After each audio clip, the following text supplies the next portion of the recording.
Assalamualaikum warahmatullahi wabarakatuh. Perkenalkan, nama saya Gazawari dengan NIM akhiran 098 dari kelas model spasial A.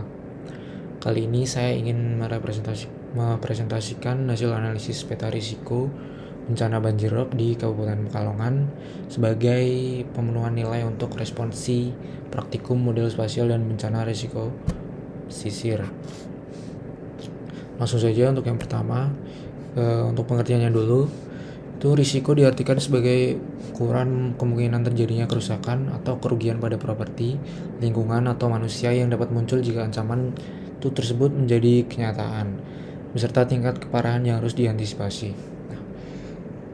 Peta risiko ini dapat dihasilkan melalui penggabungan peta kerentanan dan peta bahaya. Peta kerentanan dan peta bahaya ini adalah dua komponen utama dalam analisis risiko bencana yang ketika digabungkan akan menghasilkan peta risiko banjirop. Nah, untuk peta kerentanan ini sendiri itu menggambarkan tingkat kelemahan atau ketidakmampuan suatu wilayah, komunitas, atau aset untuk menghadapi dampak bencana berdasarkan indikator sosial, ekonomi, dan lingkungan seperti kepadatan penduduk, kualitas infrastruktur, dan tingkat ketergantungan pada sumber daya rentan.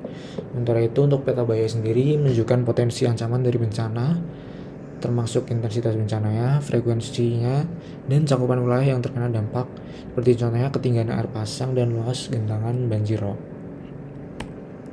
Nah, untuk selanjutnya ini adalah hasil peta risiko bencana yang sudah saya buat. Nah, pada peta ini terdapat 5 warna utama yang setiap warnanya itu merepresentasikan seberapa besar risiko yang akan dihadapi oleh suatu wilayah terhadap banjirop. Nah, untuk yang pertama, warna yang pertama itu adalah warna hijau muda. Itu parameternya dari 1 sampai 1,8. Ini termasuk adalah sangat rendah atau SR. Kemudian untuk yang hijau muda itu dari 1,8 sampai 2,6 nilainya. Itu termasuk rendah. Kemudian yang kuning ini adalah sedang. Itu nilainya dari 2,6 sampai 3,4. Kemudian untuk yang keempat adalah warna jingga, yaitu 3,4 sampai 4,2. Itu adalah termasuk kategori tinggi. Dan yang terakhir adalah sangat tinggi dengan warna merah, yaitu dari 4,2 sampai 5. Nah, untuk jumlah kelurahan sendiri itu ada 27 kelurahan yang dibagi menjadi 4 wilayah, yaitu yang pertama adalah A, Pekalongan Utara, kemudian B, Pekalongan Selatan, C, Pekalongan Timur, dan D, Pekalongan Barat. Nah, untuk sumber petanya sendiri itu dari peta batas administrasi Bapeda Kota Pekalongan dan data survei lapangan.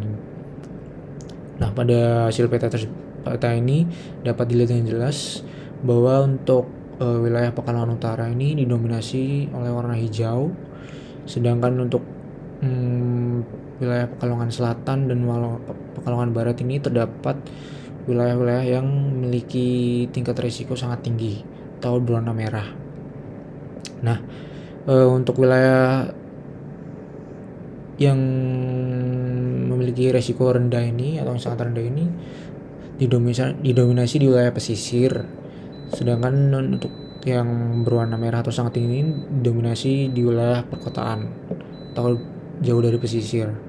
Nah, hal ini dapat terjadi karena risiko yang lebih rendah dibandingkan daerah lain itu dapat disebabkan oleh kombinasi antara tingkat bahaya dan kerentanan yang lebih terkendali di kawasan pesisir. Walaupun wilayah pesisir itu secara alami lebih rentan terhadap ancaman seperti banjirop dan kenaikan permukaan air laut, tetapi mungkin sudah terjadi berbagai langkah mitigasi yang telah ditetapkan oleh masyarakat atau pemerintah sekitar sehingga dapat membantu menurunkan tingkat bahaya tersebut. Selain itu, tingkat adaptasi di masyarakat sekitar wilayah pesisir ini kemungkinan lebih tinggi, sehingga hasil dari pengalaman untuk menghadapi bencana yang sudah sering terjadi ini dapat menurunkan kerentanan mereka. Sebaliknya, untuk wilayah yang jauh dari pesisir atau non pesisir ini yang sangat tinggi ini, terutama yang terletak di daratan rendah atau dekat aliran sungai, akan menghadapi risiko yang lebih besar akibat kurangnya infrastruktur pengendalian banjir yang memadai dan keterbatasan dalam upaya mitigasi, karena lebih jarang untuk terkena bencana. Hal ini menunjukkan bahwa risiko bencana tidak hanya ditentukan oleh tingkat bahaya, tapi juga oleh kemampuan wilayah untuk mengurangi kerentanan melalui adaptasi dan mitigasi yang efektif. Sekian dan terima kasih. Wassalamualaikum warahmatullahi wabarakatuh.